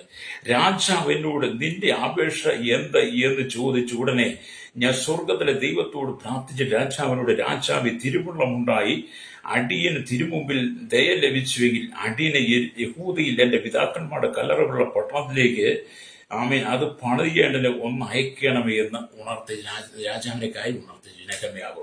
അല്ലേലിയ. അതിന് രാജാവ് രാജ്ഞിയും അരികെയിരുന്ന് രാജ്ഞിയും അരികെയിരുന്നത്, നിന്റെ യാത്രയ്ക്ക് എത്ര നാൾ വേണം? നീ എപ്പോൾ മടങ്ങി വരുമെന്ന് എന്നോട് ചോദിച്ചു. അങ്ങനെ സ്തോത്രം, അങ്ങനെ എന്നെ അയപ്പാൻ രാജാവിന് സമ്മതമായി. കണ്ടോ, പ്രാർത്ഥിച്ചു ചെന്ന് രാജാവിന്റെ മനസ്സ് പോലും നെഹെമ്യാവിനോട് അനുകമ്പ തോന്നിയെന്നാണ്. നീ എന്നാണ് പോകാൻ ആഗ്രഹിക്കുന്നത്? നീ യെരുശലേമിന്റെ പണിയൊക്കെ തീർത്ത് എന്തെന്റെ എനിക്ക് മടങ്ങി വരും? അങ്ങനെ രാജാവിന് തിരുമുള്ളമുണ്ടായി നെഹെമ്യാവിനെ യെരുശലേമിലേക്ക് അയക്കുക. പ്രൈസറോ, എന്നെ കേൾക്കുന്ന നമ്മൾ സ്നേഹിത, ഈ വചനമൊക്കെ നമ്മൾ വായിക്കുമ്പോൾ പഠിക്കുന്നത്, നമ്മൾ ഒരുപാട് കാര്യങ്ങൾക്ക് വേണ്ടി പ്രാർത്ഥിക്കുന്നുണ്ട്. നമ്മൾ നമ്മുടെ തലമുറയ്ക്ക് വേണ്ടി, നമ്മുടെ മക്കൾക്ക് വേണ്ടി, അവരുടെ വിദ്യാഭ്യാസം, ജോലിക്ക് വേണ്ടി, അവരുടെ തലമുറയ്ക്ക് വേണ്ടി, സ്ഥലത്തിന് വീട് വെക്കാൻ വേണ്ടി, വണ്ടി വാങ്ങാൻ വേണ്ടി, എല്ലാം സ്വന്തം കാര്യം സിദ്ധമായി എന്ന് പറഞ്ഞതുപോലെ നമ്മുടെ പ്രാർത്ഥനകളെല്ലാം. പക്ഷെ നമുക്ക് ചുറ്റും തകർന്നു കിടക്കുന്ന എത്രയോ ആയിരങ്ങളാ. നിങ്ങളുടെ ചുറ്റുമുള്ള കുടുംബങ്ങളെ നോക്കട്ടെ, അവർ ജാതി ഏതുമാകട്ടെ, മതം ഏതുമാകട്ടെ, അവരുടെ ജീവിത സാഹചര്യം നോക്കണം. തകർന്ന് തരിപ്പടമായി കണ്ണുനീരോടെ ആമിന്റെ കച്ചിത്തുരുമ്പും ആശ്രയം എന്ന് പറഞ്ഞുകൊണ്ട് ജീവിക്കുന്ന എത്രയോ ആയിരങ്ങൾ നമ്മുടെ ചുറ്റിലുണ്ട്. പറയും സ്നേഹിത, രക്തം ചെയ്യും. അവർക്ക് വേണ്ടി നെഹെമ്യാവിനെ പോലെ പ്രാർത്ഥിക്കാൻ കഴിയുമോ? സ്വന്തം കാര്യം മാത്രം നോക്കുവാനല്ല, സ്വന്തം ഗുണം മാത്രം നോക്കുവാനല്ല, മറ്റൊരുവന്റെ ഭാരകൂടെ നമ്മൾ അറിയണം. രക്തം ചെയ്യും. നിങ്ങളുടെ ചുറ്റും അത്താഴം ഒരു നേരത്തെ ആഹാരത്തിന് വകയില്ലാത്ത എത്ര കുടുംബങ്ങളുണ്ട്? വസ്ത്രമില്ലാത്തവർ എത്ര പേരുണ്ട്? ജീവിതത്തിൽ കഷ്ടതയിലൂടെ കടന്നു പോകുന്ന എത്രയോ കുടുംബങ്ങൾ നിങ്ങൾക്ക് ചുറ്റിലുമുണ്ട്. അവരെ കണ്ടിട്ട് നീ മാറിപ്പോകാതെ അവരോട് മനസ്സലിവ് തോന്നി അവർക്ക് വേണ്ടി പ്രാർത്ഥിക്കുവാൻ കഴിയണം. നെഹെമ്യാവ് യെരുശലേമിന്റെ മതിൽ ഇടിഞ്ഞും അതിന്റെ വാതിൽ തീ വെച്ചും ചുറ്റും കിടക്കുന്നത് കണ്ടു കഴിഞ്ഞപ്പോൾ ദൈവസന്നിധിയിൽ ഇരുന്ന് ഉപവസിച്ച് പ്രാർത്ഥിച്ച് രാജാവിന്റെ മുമ്പിൽ ചെന്ന് തന്റെ സങ്കടം പറഞ്ഞപ്പോൾ രാജാവ് അനുവാദം കൊടുത്ത് നീ പോയി പണിയുവാൻ. ഹല്ലേലൂയ. അത് നമുക്കും കടതയോടെ പ്രാർത്ഥിക്കാൻ കഴിയണം. ഞാനീ പറഞ്ഞു വരുന്നത് നമ്മുടെ സ്വന്തം കാര്യത്തിന് വേണ്ടിയിട്ടല്ല നമ്മളെല്ലാം ചെയ്യേണ്ടത്. നമ്മുടെ ചുറ്റുമുള്ള ദേശത്തിന്റെ കഷ്ടതയെ നമ്മൾ തിരിച്ചറിയണം. ചുറ്റുമുള്ള കുടുംബങ്ങളുടെ കഷ്ടതയെ നമ്മൾ തിരിച്ചറിയണം. ഹല്ലേലൂയ. അവർ ഒരുപക്ഷെ വിശ്വാസികളായിരിക്കത്തില്ല, മറ്റേതെങ്കിലും മതത്തിൽ പോകുന്നവരായിരിക്കാം. ആരുമാകട്ടെ, എന്ത് ഭൂമിയിലുള്ള സകല ജനത്തെയും നമ്മൾ നമ്മുടെ സഹോദരങ്ങളെ കണ്ടുകൊണ്ട് അവരുടെ കഷ്ടതയിൽ നമ്മൾ അവർക്ക് വേണ്ടി പ്രാർത്ഥിക്കണം. പ്രൈസലോ ലേരിയ. അതേ പ്രൈസ്ലിക്കുന്ന ജീവിതമൊക്കെ ഒന്ന് മാത്രമേ ഉള്ളൂ. ഹല്ലേലൂയ. അപ്പൊ നെഹമ്യാവ് എന്ത് ചെയ്തു? ഹല്ലേലൂയ. ദൈവസ്ഥലേക്ക് വന്നു. അതിന്റെ വാതികൾ തീ വെച്ച് ചുറ്റും കിടക്കുന്നുവെന്ന് കേട്ടപ്പോൾ അവൻ സഹിപ്പാൻ കഴിഞ്ഞില്ല. രാജാവിന്റെ സഹോദരത്തോടെ യെരൂശലേമിൽ തിരിച്ചു വന്ന് മതിലുകൾ പണിതുയർത്തി അവൻ ചെയ്ത സൽപ്രവർത്തികളെ കുറിച്ചാണ് നെഹമ്യാവിന്റെ പുസ്തകം രേഖപ്പെടുത്തുന്നത്. അതുകൊണ്ടാണ് ഈ ഭക്തൻ പറഞ്ഞത്, അല്ലെങ്കിൽ എന്റെ സൽപ്രവർത്തികളെ കുറിച്ച് ഓർക്കണമെന്ന് പറഞ്ഞത്. എന്നെ കേൾക്കുന്ന മാതാപിതാവേ, നിനക്ക് ലഭിച്ച ജീവിതം എത്രയുണ്ട്? ഒരുപക്ഷെ 70, ഏറെ 80. ആ കാലഘട്ടത്തിൽ നീ ചെയ്ത സൽപ്രവൃത്തികളെ ഓർക്കണമേ എന്ന് പറഞ്ഞു പ്രാർത്ഥിക്കാൻ നെഹമ്യാവിനെ പോലെ നിനക്ക് കഴിയുമോ? രക്തം ചെയ്യും. പ്രൈസലോ ഹല്ലേലൂയ. അങ്ങനെ കഴിയണം. നമ്മുടെ പ്രവൃത്തികൾ ദൈവത്തിന് പ്രസാദമുള്ളതായിരിക്കണം. നമ്മുടെ ചിന്തകൾ ദൈവത്തിന് പ്രസാദമുള്ളതായിരിക്കണം. നമ്മുടെ ആലോചനകൾ ദൈവത്തിന് പ്രസാദമുള്ളതായിരിക്കണം.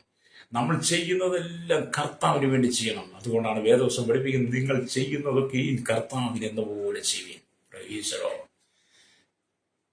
നമ്മുടെ ജീവിതത്തിൽ പ്രാർത്ഥനയും ആരാധനയും എല്ലാം നഷ്ടപ്പെട്ടില്ലേ? വിശുദ്ധി നഷ്ടപ്പെട്ടില്ലേ? ഉപദേശം വ്യതിചലിച്ചു പോയില്ലേ? അല്ലെ ജീവിത ക്രമീകരണമില്ലാതെ പോയില്ലേ? കുടുംബത്തിന്റെ അടിസ്ഥാനങ്ങൾ, കുടുംബത്തിന്റെ അടിത്തറ തന്നെ തകർന്നു പോയില്ലേ? അല്ലെങ്കിൽ ഏത് സമയത്തും നിലം പതിക്കാവുന്ന നിലയിൽ നിൽക്കുന്നത് പോലെയാണ്, ഏത് സമയത്തും നിലം പൊത്താവുന്ന കെട്ടിടം നിൽക്കുന്നത് പോലെയാണ് മനുഷ്യന്റെ ജീവിതം എന്ന് പറയുന്നത്.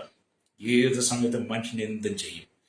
അല്ലെങ്കിൽ മരണം മാത്രം ആഗ്രഹിച്ചുകൊണ്ടിരിക്കുന്ന അനവധി ആളുകൾ നമുക്ക് ചുറ്റിലും ഉണ്ടെന്ന് സ്വാഭാവിക. അല്ലെങ്കിൽ അതുകൊണ്ട് നീ അവരെ കുറിച്ച് മനസ്സറിഞ്ഞ് പ്രാർത്ഥിക്കണം. യേശുക്രിസ്തു ഈ ഭൂമിയിലായിരുന്ന ആമിന്റെ ജീവിതകാലത്തിന്റെ പരിശുദ്ധയുടെ 3.5 വർഷം അല്ലെങ്കിൽ യേശു ശക്തമായ രീതിയിൽ തന്നെ ഏൽപ്പിച്ച ദൗത്യം പൂർത്തീകരിക്കാൻ വേണ്ടി യേശുക്രിസ്തു പ്രാർത്ഥിച്ചതുപോലെ ഈ കാലഘട്ടത്തിൽ ഞാനും നിങ്ങളും പ്രാർത്ഥിക്കണം. അപ്പൊ നെഹമ്യാവിന്റെ പ്രാർത്ഥന സ്തോത്രം. യേശുക്രിസ്തുവിന്റെ ഭൂമിയിലെ പ്രാർത്ഥന, യേശുക്രിസ്തു ശേഷമായി യേശുക്രിസ്തുവിന്റെ അപ്പോസ്തലന്മാരായിരുന്നവരുടെ പ്രാർത്ഥന, ആദിമ സഭയുടെ പ്രാർത്ഥന. ഹല്ലേലൂയ. ഇന്ന് പ്രാർത്ഥനയെല്ലാം നിന്നുപോയി. പ്രാർത്ഥനയിലെ ഒരു ചടങ്ങായി മാറി. പ്രാർത്ഥിക്കാൻ മനുഷ്യൻ സമയമില്ല. മൊബൈൽ തോണ്ടാൻ സമയമുണ്ട്.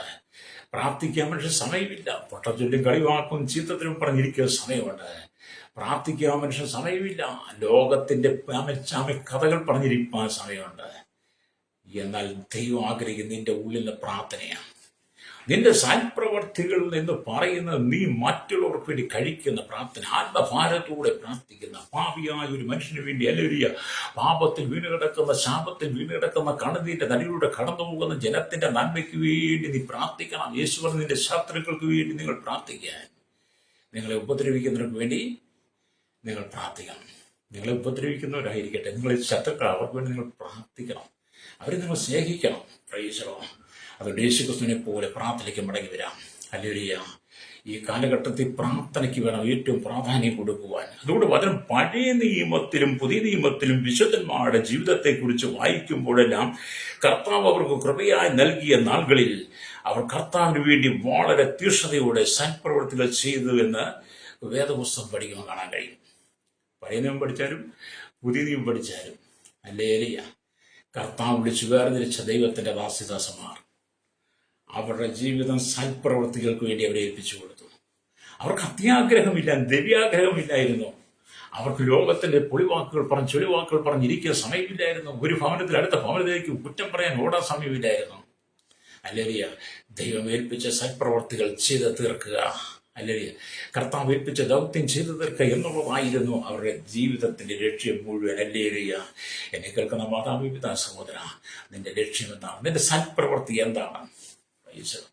നിന്റെ സൽപ്രവൃത്തി എന്താണ്? ലോകപ്രകാരം ലോകം കാണത്തക്ക പോലെ നീ ചെയ്യുന്ന സൽപ്രവൃത്തികൾക്ക് ദൈവത്തിന് സ്ഥാനമില്ല. ഇന്നത്തെ കാലഘട്ടത്തിൽ നമ്മൾ കണ്ടിട്ടില്ലേ, ആമി ഉടുക്കുവാനൊരു കൈരി കൊണ്ട് വാങ്ങിക്കൊടുത്താൽ ആമി വാട്സപ്പിൽ ഫോട്ടോ എടുത്തിട്ട് അല്ലെങ്കിൽ വീഡിയോ പിടിച്ച് മൊബൈലിലിടും.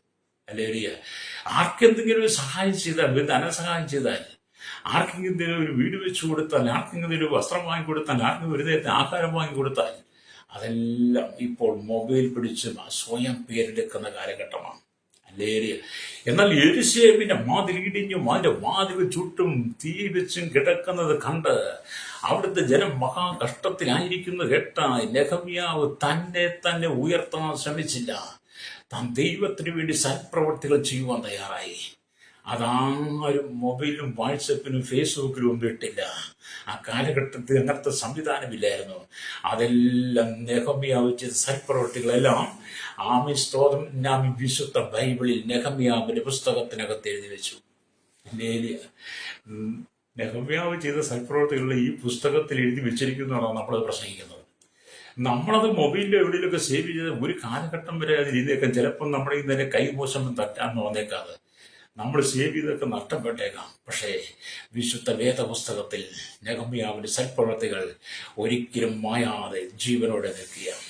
ഈശ്വരോട് എന്നെ കേൾക്കുന്ന മാതാപിതാവേ, നീ ചെയ്ത സൽപ്രവർത്തികൾ, നീ ചെയ്ത നന്മകൾ, അല്ലരിയ നീ കർത്താവിനെ ഇടിപ്പിന്നത് പ്രാർത്ഥിച്ചത്, കണ്ണുനീരോടെ പ്രാർത്ഥിച്ചത്, ആത്മഭാരത്തോടെ പ്രാർത്ഥിച്ചത്, മറ്റു മനുഷ്യരെ ദുഃഖം കണ്ട് നീ അത് ഏറ്റെടുത്ത് അവർക്ക് വേണ്ടി മുട്ടുമേൽ നിന്ന് പ്രാർത്ഥിച്ച് നിലവിളിച്ച് കരഞ്ഞ് കണ്ണീരൊഴുക്കിയത്, അല്ലരിയ അതാണ് നിന്റെ സൽപ്രവർത്തി. അത് ദൈവം ഓർക്കാതെ പോകത്തില്ല. സ്തോത്രം. അല്ലേലിയ. നമ്മൾ സൽപ്രവർത്തി നമ്മൾ ലോകത്തിലുള്ളതിനെ കുറിച്ചാണ് ചിന്തിക്കുന്നേ. അല്ലേ? പക്ഷേ നെഹമ്യാവിന്റെ സൽപ്രവർത്തി എന്ന തന്റെ പ്രാർത്ഥനയായിരുന്നു, തന്റെ യാചനയായിരുന്നു, ദൈവത്തോടുള്ള തന്റെ ഉടമ്പടിയായിരുന്നൊക്കെ. അല്ലേലിയ. രക്തം ചെയ്യും. അവന്റെ ഇവിടെ ദൈവത്തിന് വചനം പറയുകയാണ്, അവൻ ദൈവത്തിന് തീക്ഷ്ണതയോടെ തന്റെ പ്രവർത്തികൾ ചെയ്തു. കർത്താവ് അവരുടെ സൽപ്രവർത്തികളെ കണ്ട് ദേശത്തെ അനുഗ്രഹിച്ചു, അവരെയും അനുഗ്രഹിച്ചു. ആ സൽപ്രവർത്തികളെ കർത്താവ് രുചിയുള്ള ഫലങ്ങളായി ആമീൻ വെളിപ്പെടുത്തി. അല്ലേലിയ. കർത്താവിന്റെ നെഹമ്യാവിന്റെയൊക്കെ സൽപ്രവർത്തികളെ കർത്താവ് കണ്ടു, കർത്താവ് പ്രസാദമായി. അല്ലേലിയ. അവർ കർത്താവരെ അനുഗ്രഹിച്ചു. കർത്താവരെ അനുഗ്രഹിച്ചു. അല്ലേലിയ. അവരുടെ സൽപ്രവർത്തികളിൽ കർത്താവ് നല്ല രുചിയുള്ള ഫലങ്ങളായി കണ്ടു. അവരുടെ നെഹമ്യാവിന്റെയൊക്കെ സൽപ്രവർത്തികൾ രുചിയുള്ള നല്ല ഫലങ്ങളായി എന്ന് പറഞ്ഞാൽ അന്ന് പ്രവാസത്തിലേക്ക് പോയ ജനം, അല്ലെ പാപത്തിൽ വീട് കിടക്കുന്ന ജനം, യഹൂദന്മാർ വഴിതെറ്റിപ്പോയ ജീവിതം, മിശ്രിത വിവാഹം, അല്ലേലിയ, ദുരുപദേശങ്ങൾ എല്ലാത്തിനും അകപ്പെട്ടു പോയ ജനത്തെ മടക്കിക്കൊണ്ടുവന്ന നെഹമ്യാവിന്റെ പ്രവർത്തികളാണ് സൽപ്രവർത്തികൾ. അതിനെയാണ് കർത്താവ് ഓർക്കണമെന്ന് പറയുന്നത് ഈ നെഹമ്യാവ് പ്രാർത്ഥിക്കുന്നത്. അതെന്തീ കഴിഞ്ഞ കാലങ്ങളിൽ കർത്താവിന് വേണ്ടി എന്ത് ചെയ്തു? രക്തം ചെയ്യും. എന്നെ കേൾക്കുന്ന മാതാവി, നീ കഴിഞ്ഞ കാലഘട്ടങ്ങളിൽ കർത്താവിന് വേണ്ടി എന്ത് ചെയ്തു? കർത്താവിന്റെ എന്ത് അധ്വാനിച്ചു? അല്ലെങ്കിൽ നീ ചെയ്ത സൽപ്രവർത്തികൾ നിന്റെ ഓർമ്മയ്ക്ക് വേണ്ടി എഴുതി വെക്കാൻ, സൂക്ഷിച്ചു വെക്കാൻ എന്തെങ്കിലും ഉണ്ടോ? നീ ചെയ്ത സൽപ്രവർത്തികൾ, നീ ചെയ്ത നന്മകളെ കുറിച്ച് സ്വർഗത്തിൽ രേഖപ്പെടുത്തുവാൻ കഴിയുന്ന നിലയിൽ അല്ലേലൂയ നീ എന്തെങ്കിലും സൽപ്രവർത്തികൾ ചെയ്തിട്ടുണ്ടോ? സ്തോത്രം. നമ്മൾ എന്തെങ്കിലും സൽപ്രവർത്തി ചെയ്താൽ നമ്മൾ ഈ മൊബൈലിലൊക്കെ സേവ് ചെയ്ത് വെക്കുന്ന നമ്മൾ ചെയ്യുന്ന സൽപ്രവർത്തികൾ ആമി സ്വർഗം രേഖപ്പെടുത്തി വെക്കണം. നെഹമ്യാവ് ചെയ്ത സൽപ്രവർത്തികൾ ബൈബിളിൽ രേഖപ്പെടുത്തി സ്വർഗം രേഖപ്പെടുത്തി വെച്ചെങ്കിൽ എന്നെ കേൾക്കുന്ന മാതാവ് പിതാവ്, നമ്മൾ ചെയ്യുന്ന ഓരോ പ്രവർത്തികളും ദൈവത്തിന് പ്രസാദമുള്ളത് ആയി ചെയ്ത് അത് സ്വർഗത്തിൽ രേഖപ്പെടുത്തി വെക്കണം. പ്രൈസറോ. അല്ലേലിയ. സ്വർഗത്തിൽ നമ്മുടെ സൽപ്രവർത്തികൾ സ്വർഗത്തിലുണ്ടെങ്കിലേ നമുക്ക് ആ നിത്യതയിലേക്ക് ചെല്ലുവാൻ കഴിയുള്ളൂ. അല്ല ഞാൻ അത് ചെയ്തു, ഇത് ചെയ്തു, ഞാൻ അവിടെ സഹായിച്ചു, ഇവിടെ സഹായിച്ചു, അങ്ങനെ ചെയ്തു, ഇങ്ങനെ ചെയ്തു, അവർക്ക് തുണി വാങ്ങിക്കൊടുത്തു, അരി വാങ്ങിക്കൊടുത്തു, വീട് വെച്ചു കൊടുത്തു, വെണ്ണെ കെട്ടിച്ചു വിട്ടു, അങ്ങനൊന്നും അല്ല. അതല്ല സ്വർഗം രേഖപ്പെടുത്തുന്ന സൽപ്രവർത്തി. നീ പ്രാർത്ഥനയിലേക്ക് മടങ്ങി വരണം, വിശുദ്ധ ജീവിതത്തിലേക്ക് മടങ്ങി വരണം. നിന്റെ പാപ സ്വഭാവങ്ങളെ നീ ഉരിഞ്ഞു കളയണം. പ്രൈസറോ. നിന്റെ പഴയ മനുഷ്യനെ നീ നീക്കിക്കളയണം. നിന്റെ പഴയ ജലത്തെ നീ നീക്കിക്കളഞ്ഞ് നീ പുതിയ മനുഷ്യനായി മാറണം.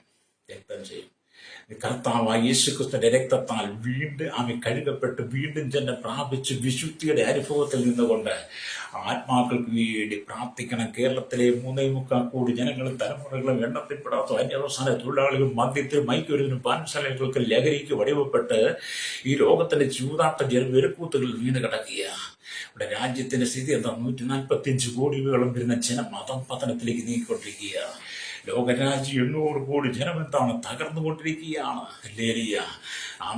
അധികാരികളും രാഷ്ട്രങ്ങളും എല്ലാം തമ്മിൽ മത്സരിച്ചുകൊണ്ട് അവരവരുടെ ആധിപത്യം സ്ഥാപിക്കാൻ വേണ്ടി തങ്ങളുടേതായ പേര് സൽപ്രവൃത്തി നിലനിർത്താൻ വേണ്ടി പലരും പലതും ചെയ്തുകൊണ്ടിരിക്കുമ്പോൾ, ഹല്ലേലൂയ, എന്നെ കേൾക്കുന്ന ദൈവദാസനെ ദൈവദാസി എന്നെ കേൾക്കുന്ന വീണ്ടെടുക്കപ്പെട്ട ദൈവമക്കൾ പറയട്ടെ, നിങ്ങളുടെ സൽപ്രവർത്തികൾ ഈ ലോകം ചെയ്യുന്നത് പോലെ ആകരുത്. ദൈവസന്റെ നെഹമ്യാവിനെ പോലെ ഇത് പ്രാർത്ഥിക്ക്.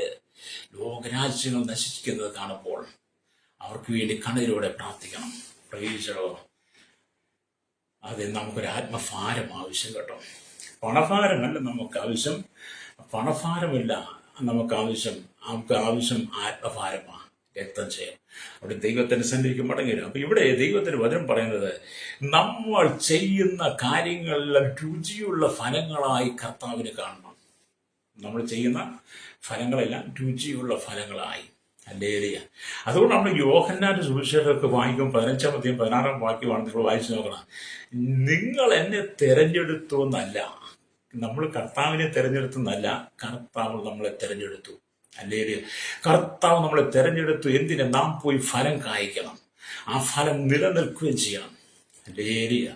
അതുകൊണ്ടാണ് നെഹമ്യാവിന്റെ പ്രവർത്തികൾക്ക് നെഹമ്യാവ് കർത്താവിനെ തെരഞ്ഞെടുത്തതെല്ലാം കർത്താവ് നെഹമ്യാവിനെ തെരഞ്ഞെടുത്തു. കർത്താവ് നെഹമ്യാവിനെ തെരഞ്ഞെടുത്തു കഴിഞ്ഞപ്പോൾ നെഹമ്യാവ് പ്രാർത്ഥനയോടെ ഇരുന്ന് രാജാവിന്റെ മുമ്പിൽ ചെന്ന് രാജാവ് അനുവാദം കൊടുത്ത് തന്നെ യെരൂശലേമിലേക്ക് വന്ന് മതിൽ പണികൾ പൂർത്തീകരിച്ചു. തെറ്റിപ്പോയ യഹൂദ ജനത്തെ മടക്കി വരുത്തി വിശുദ്ധീകരണം, ഒരു നവീകരണത്തിലേക്ക് ജനത്തെ കൊണ്ടുവന്നു. അതാണ് വിശുദ്ധ വേദപുസ്തകം രേഖപ്പെടുത്തി വെച്ചത്. ഹല്ലേലൂയ. അതുകൊണ്ട് എന്ത് ചെയ്യുന്നു? ആ നെഹമ്യാവ് ഫലമുള്ള രുചിയുള്ള ഫലമായി മാറി. അത് എന്നെ കേൾക്കുന്ന മാതാപിതായി, ഞാൻ നിങ്ങൾ കർത്താവ് രുചിയുള്ള ഫലമായി മാറണം. വല്ല കയ്പുള്ള വേര് മുളച്ച് നമ്മൾ മറ്റു പ്രശ്നങ്ങളൊന്നും ഉണ്ടാക്കാതെ രുചിയുള്ള ഫലങ്ങളായി മാറണം. രക്തം ചെയ്യാം. എന്നെ കേൾക്കുന്ന സഹോദര സഹോദരി, വചനം കേൾക്കുമ്പോൾ നീ കർത്താവ് രുചിയുള്ള ഫലമാണോ? അല്ലെങ്കിൽ കർത്താവിന് രുചികരമായി എന്തെങ്കിലും നീ ചെയ്തിട്ടുണ്ടോ? കർത്താവ് രുചിയുള്ള ഫലങ്ങളായി നമ്മൾ മാറണം. ആ ഫലങ്ങൾ കർത്താവിന്റെ ഹൃദയത്തിന്റെ ആനന്ദത്തെ ഉണർത്തും. നമ്മൾ രുചിയുള്ള ഫലങ്ങളായി മാറും. കർത്താവിന്റെ ഹൃദയത്തിനകത്തത് ആനന്ദമായി മാറും. Praise the Lord. അതുകൊണ്ട് നമ്മൾ ചെയ്യുന്ന പ്രവർത്തികൾ കർത്താവിന് ഇഷ്ടമുണ്ടായിരിക്കണം. Praise the Lord. നമ്മൾ ചെയ്യുന്ന പ്രവർത്തികളെല്ലാം കർത്താവിന് ഇഷ്ടമുണ്ടായിരിക്കണം. ഇന്നത്തെ കാലഘട്ടത്തിൽ നീ ചെയ്യുന്ന പ്രവൃത്തികൾക്കകത്ത് ദൈവത്തിന് ഇഷ്ടമുണ്ടോ? നീ കൈക്കൂലി വാങ്ങുന്നവൻ ദൈവത്തിന് ഇഷ്ടമില്ല. നീ മദ്യപിക്കുന്നവനാണ്, നീ പുകവലിക്കുന്നവനാണ്, നീ ലഹരി, അത് ദൈവത്തിന് ഇഷ്ടമില്ല. നിന്റെ ജഡത്തിന്റെ പ്രവൃത്തികൾ ദൈവത്തിന് ഇഷ്ടമില്ല. ദൈവത്തിന് ഇഷ്ടം ആത്മാവിന്റെ പ്രവൃത്തികളാണ്. ആത്മാവിന്റെ ഫലമാണ് ദൈവം ആഗ്രഹിക്കുന്നത്. രക്തം ചെയ്യും. അതുകൊണ്ട് എന്നെ കേൾക്കുന്ന പ്രിയ സ്നേഹിത, നാം ദൈവത്തിന്റെ വചനത്തിലേക്കും മടങ്ങി വരുവാൻ കഴിയട്ടെ. ഹല്ലേലൂയ. ഇവിടെ നാം ദൈവത്തിന്റെ വചനമൊക്കെ വായിക്കുമ്പോൾ മനസ്സിലാക്കാൻ കാണുന്നത്, കൊലോസ്യ ലേഖനത്തിലേക്ക് വരുമ്പോൾ കൊലോസ്യ ലേഖനം 1-ാം അധ്യായം അല്ലെങ്കിൽ 10-ാം വാക്യം വായിക്കും കാണുന്നത്, കർത്താവിന് യോഗ്യമാകും വണ്ണം നടന്ന ആത്മീയമായ സകല ജ്ഞാനം വിവേകത്തിലും അവന്റെ ഇഷ്ടത്തിന്റെ പരിജ്ഞാനത്തിനും കൊണ്ട് നിറഞ്ഞു വരണമെന്നും സകല സൽപ്രവൃത്തിയും ഫലം കായ്ച്ച് ദൈവത്തെക്കുറിച്ചുള്ള പരിജ്ഞാനത്തിൽ വളരണമെന്നും സകല സഹിഷ്ണുതയ്ക്കും ദീർഘക്ഷമയ്ക്കുമായി അവന്റെ മഹത്വത്തിന്റെ വല്ലഭത്വത്തിന് ഒത്തവണ്ണം പൂർണ്ണശക്തിയോടെ ബലപ്പെടണം വിശുദ്ധന്മാർക്ക് വേണ്ടി, അല്ലെങ്കിൽ വെളിച്ചത്തിലുള്ള അവകാശത്തിനായി നമ്മെ പ്രാപ്തനാക്കുകയും എന്നാണ് അവിടെ വായിക്കുന്നത്. ഇത്രയും അങ്ങോട്ട് വായിച്ചത് കാണാൻ. അപ്പൊ എന്തായാലും ഇവിടെ നമ്മൾ ഫലം കായ്ക്കണമെന്നാണ്. അല്ലെങ്കിൽ ഇവിടെ എന്ത് ചെയ്യണം? നമ്മൾ ഫലം കായ്ക്കണം. സൽപ്രവൃത്തിയിലും ഫലം കായ്ച്ച് ദൈവസഭ വളരണം. അല്ലേ എന്ന് പറഞ്ഞാൽ എന്താണ്? കൊലോസ്യ സഭയ്ക്ക് വേണ്ടിയുള്ള പൗലോസിന്റെ പ്രാർത്ഥനയാണ് ഇവിടെ കാണുന്നത്. എന്താണ് പ്രാർത്ഥന? അല്ലെങ്കിൽ പ്രാർത്ഥന ജീവിതം ആത്മീയത്വത്തിന്റെ മാനദണ്ഡമാണ്. പൗലോസ് വിശുദ്ധന്മാർക്ക് വേണ്ടി ഇടപെടാതെ പ്രാർത്ഥിക്കുന്നു. ഒരു ബലമുള്ള ആയുധമായി പ്രാർത്ഥന മാറി. പൗലോസ് വിശുദ്ധന്മാർക്ക് വേണ്ടി പ്രാർത്ഥിക്കുക. പൗലോസിന്റെ പ്രാർത്ഥന ഒരു ബലമുള്ള ആയുധമായി മാറി. ലേരി എന്നെ കേൾക്കുന്ന മാതാപിതാവേ, ഞാൻ മുമ്പ് ആവർത്തിച്ചു, നെഹമ്യാവ് പ്രാർത്ഥിച്ചു, യേശു പ്രാർത്ഥിച്ചു, ഇവിടെ പൗലോസ് പ്രാർത്ഥിച്ചു. ആ പ്രാർത്ഥനയെല്ലാം ബലമുള്ള ഒരു ആയുധമായി മാറുന്നു. അത് നിന്റെ പ്രാർത്ഥന ബലമുള്ള ആയുധമായി മാറിയാൽ ശത്രു നിന്റെ അരികിൽ അടുക്കത്തില്ല. ഹല്ലേലൂയ, സ്തോത്രം. ഹല്ലേലൂയ. പൗലോസ് അവർക്ക് വേണ്ടി 4 പ്രത്യേക വിഷയങ്ങൾ ഉന്നയിച്ച് പ്രാർത്ഥിക്കുക. അവർ ഫലം കായ്ക്കണം. 1, അവർ ഫലം കായ്ക്കണം. 2, അവർ പരിജ്ഞാനത്തിൽ വളരണം. 3, അവർ ബലപ്പെടണം. 4, ഇരുട്ടിന്റെ അധികാരത്തിൽ നിന്നും വീണ്ടെടുത്ത കർത്താവിന് സ്തോത്രം ചെയ്യുന്നവരായിരിക്കണം. 4 കാര്യങ്ങളായിരുന്നു പൗലൂസ് വിശുദ്ധന്മാർക്ക് വേണ്ടി പ്രാർത്ഥിച്ചതിൽ രേഖപ്പെടുത്തിയത്. എന്താണ് 4 കാര്യങ്ങൾ എന്ന് ഞാൻ പറയാം. ഹല്ലേലൂയ, സ്തോത്രം. 1, ഹല്ലേലൂയ, ഫലം കായ്ക്കണം, പരിജ്ഞാനത്തിൽ വളരണം, ബലപ്പെടുക, ഇരുട്ടിന്റെ അധികാരത്തിൽ നിന്ന് നമ്മെ വീണ്ടെടുത്ത കർത്താവിന് വേണ്ടി നിൽക്കണം. ഇതായിരിക്കണം പ്രിയരെ നമ്മുടെ പ്രാർത്ഥന. ഹല്ലേലൂയ. ആ പ്രാർത്ഥനയിലേക്ക് മടങ്ങി വരുമ്പോൾ ദൈവം പറയുക, അപ്പം ദൈവത്തിന്റെ മഹത്വത്തിന്റെ വല്ലഭത്വത്തെ വെളിപ്പെടണം. ദൈവത്തിന്റെ ശക്തിയാണ് വല്ലഭത്വം എന്ന വാക്കുകൊണ്ട് ഉദ്ദേശിക്കുന്നത്. ദൈവത്തിന്റെ ശക്തിക്ക് ഒത്തവണ്ണം നമ്മെ കൊണ്ട് ബലപ്പെടാനാകില്ല എങ്കിലും ബലപ്പെടുവാൻ പൗലോസ് പറയുക, ദൈവത്താൽ ബലപ്പെടുത്തപ്പെട്ട ഉൾക്കരുത്തില്ലെങ്കിൽ നാം സകല സഹിഷ്ണുതയും ദീർഘക്ഷമയും പൗലോസ് ആഗ്രഹിക്കുന്നത് പോലെ നമുക്ക് എങ്ങനെ പാലിക്കാൻ കഴിയും? നമ്മൾ ദൈവത്തിൽ നിന്ന് ബലപ്പെടണം. നെഹമ്യാവ് ദൈവത്തിൽ നിന്ന് ബലപ്പെട്ടു. ആ ബലമാണ് തന്നെ യെരൂശലേമിലേക്ക് അയക്കുന്നതും മതിലിന്റെ പണി പൂർത്തിയിരിക്കുന്നതും. അല്ലെങ്കിൽ നവീകരണം നടത്തുന്നു. യേശു ദൈവസ്ഥിതി പ്രാർത്ഥിച്ചു, അതുകൊണ്ട് പിതാവ് തന്നെ ബലപ്പെടുത്തി. അല്ലെങ്കിൽ പൗലോസ് ദൈവസ്ഥിതി പ്രാർത്ഥിച്ചു, പൗലോസിനെ കർത്താവ് യേശു ക്രിസ്തു ബലപ്പെടുത്തി. നാം ദൈവസ്ഥിതി പ്രാർത്ഥിക്കുമ്പോൾ യേശു നമ്മെ ബലപ്പെടുത്തും. ഹല്ലേലൂയ. നമ്മുടെ പ്രാർത്ഥനയാണ് സൽപ്രവർത്തികൾ. ഹല്ലേലൂയ. അതുകൊണ്ട് ഇവിടെ പ്രാർത്ഥിക്കുക. നെഹമ്യാവ് പറയുകയാണ്, എൻ്റെ ദൈവമേ, ഇതെനിക്കായി ഓർക്കണമേ. ഞാൻ എൻ്റെ ദൈവത്തിൻ്റെ ആലയത്തിനും അതിലെ ശുശ്രൂഷയ്ക്കും വേണ്ടി ചെയ്ത എൻ്റെ സൽപ്രവർത്തികളെയും മായ്ച്ചു കളയരുതേ. അതെ, കർത്താവിനും ദൈവത്തിന്റെ ആലയത്തിനും വേണ്ടി ചെയ്യുന്നത് ദൈവം മറന്നു കളയില്ല. ഇന്ന് പകലിനെ കേൾക്കുന്ന മാതാപിതാവേ, ദുഃഖത്തിന്റെ സങ്കടത്തിന്റെ കണ്ണുനീരിന്റെ നടിയിലൂടെ നീ കടന്നു പോവുകയാണോ? വേദനയുടെ ഭാരത്തിന്റെ നടുവിൽ നീ കടന്നു പോവുകയാണോ? ഇന്ന് പകൽ നെഹമ്യാവിനെ പോലെ പ്രാർത്ഥിക്കുന്നെങ്കിൽ ജീവിതത്തിനൊക്കെ ദൈവം ചില അത്ഭുതങ്ങൾ ചെയ്യും. നിന്റെ കഷ്ടങ്ങൾ മാറും, സങ്കടങ്ങൾ മാറും, ദുഃഖങ്ങൾ മാറും, കണ്ണുനീര് മാറും.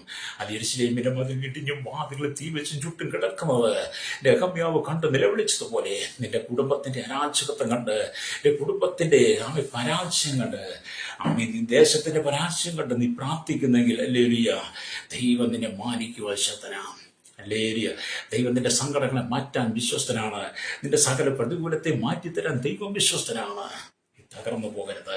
കണ്ണുകളടച്ചാൽ നിങ്ങൾക്ക് വേണ്ടി പ്രാർത്ഥിക്കാൻ പോവുക. പരിശുദ്ധ ഞങ്ങളുടെ നല്ല ദൈവമേ, സ്വർഗ്ഗീയ പിതാവേ, ഇന്ന് പകൽ കർത്താവേ, ഞങ്ങൾ പ്രാർത്ഥിക്കും. നെഹമ്യാവ് ചെയ്ത സകല സൽപ്രവർത്തികളും ദൈവം ചെയ്ത സകല കാര്യവും ശുശ്രൂഷയും നെഹമ്യാവിന്റെ പുസ്തകത്തെ രേഖപ്പെടുത്തിയിരിക്കുന്ന പോലെ അതിന് കാരണമായ നെഹമ്യാവിന്റെ പ്രാർത്ഥനയാണ്. യേശുവിന്റെ കാലഘട്ടത്തിലെ പ്രാർത്ഥന പോലെ, അപ്പോസ്തലന്മാരുടെ പ്രാർത്ഥന, പൗലോസിന്റെ പ്രാർത്ഥന പോലെ, ആദിമസഭയുടെ പ്രാർത്ഥന പോലെ ദൈവമക്കൾ ഈ ദിവസം മടങ്ങി വന്ന് കർത്താവ് ഈ പ്രാർത്ഥനയിൽ ആത്മഭാരത്തോടെ ദൈവം നിൽപ്പാൻ നശിച്ചുകൊണ്ടിരിക്കുന്ന തലമുറ നശിച്ചുകൊണ്ടിരിക്കുന്ന കുടുംബങ്ങൾക്ക് വേണ്ടി പ്രാർത്ഥിച്ച കർത്താവ് ദൈവത്തെ വ്യതിചലിച്ചു പോയ ജനത്തിന്റെ നവീകരണത്തിന് വേണ്ടി ഉപദേശം വ്യതിചലിച്ച് ദുരുപദേശം വീണടക്കുന്ന ജനത്തിന്റെ രക്ഷയ്ക്ക് വേണ്ടി ഇടിവി നിൽക്കുന്ന ഒരു വലിയ കൂട്ടം ജനത്തെ ദൈവം എഴുന്നേൽപ്പിക്കാനായി പ്രാർത്ഥിക്കുന്നു. പാപത്തിന്റെ വശീകരണത്തിനകത്ത് വീണ് നഷ്ടപ്പെട്ടു പോകാതെ ഞങ്ങളുടെ കുടുംബങ്ങളെ വിടിവിക്കണമേ. ശൈശവത്തിലും ബാല്യം, കൗമാരി, യൗവനത്തിലും വാർത്തത്തിലും ആരും വൃത്തരും അശന യാചർ ഓർമ്മണിച്ച് ഓൾറെഡി തടവറയിലായിരിക്കുന്ന അമ്മച്ചനം, ജാതി, മത, വർഗ, വർണ്ണ വ്യത്യാസം ഉള്ളവരുടെ കൊട്ടാരത്തിലെ മാർഗ ലോക രാജ്യങ്ങൾ 800 കോടി ജനം, വിവിധ ഭാഷക്കാർ, വിവിധ ജാതിക്കാർ, കർത്താവ് എല്ലാ ജനത്തെയും ദൈവങ്ങൾ ഏൽപ്പിച്ച് പ്രാർത്ഥിക്കുന്ന ആരും തകർന്നു പോകരുത്. ആദിവാസികളും ട്രൈബന്മേലും ഗോത്രവിഭാഗങ്ങളും ദ്വീപവാസികളും ഒക്കെ ഞാൻ ഓർത്ത് പ്രാർത്ഥിക്കുകയാണ്. അപ്പോൾ അവിടെ എല്ലാം ദൈവസാന്നിധ്യം എത്തണമേ. സുവിശേഷം എത്താത്ത അനേക സ്ഥലങ്ങളിൽ ഈ ദൈവത്തിന്റെ പതനം എത്തണം. യെരൂശലേമിന്റെ മതിലിടിഞ്ഞും അതിന്റെ വാതിൽ തീ വെച്ചും ചുറ്റും കാമി കിടക്കുന്നത് പോലെ അനവധി ഭവനങ്ങൾ അങ്ങനെയായിരിക്കും, അനവധി ജീവിതങ്ങൾ അങ്ങനെയാ. അതിനിടയിൽ ആത്മഭാരത്തോടെ പ്രാർത്ഥിച്ച് അവയിലൊന്ന് പുതുക്കി പണിയുവാൻ, നവീകരിക്കുവാൻ ഞങ്ങളുടെ കുടുംബങ്ങളെ ഒരുക്കണമേ. നഷ്ടപ്പെട്ടുപോയ പ്രാർത്ഥന ജീവിതം, നഷ്ടപ്പെട്ടു ആരാധന ജീവിതം, നഷ്ടപ്പെട്ടുപോയ വചനധ്യാനം, ഹല്ലേലൂയ, നഷ്ടപ്പെട്ടുപോയ വിശുദ്ധിയെ ജനം മടങ്ങിയായി വീട്ടിട്ട് പുതുതായിട്ട് പ്രാപിച്ചുകൊണ്ട് മടങ്ങി വരുവാൻ, വിശുദ്ധി ജീവിപ്പാൻ ജനത്തെ ഒരുക്കണമേ. സകല മഹത്വം എടുക്കണം യേശുവിന്റെ നാമത്തിൽ തന്നെ. ആമേൻ, ആമേൻ.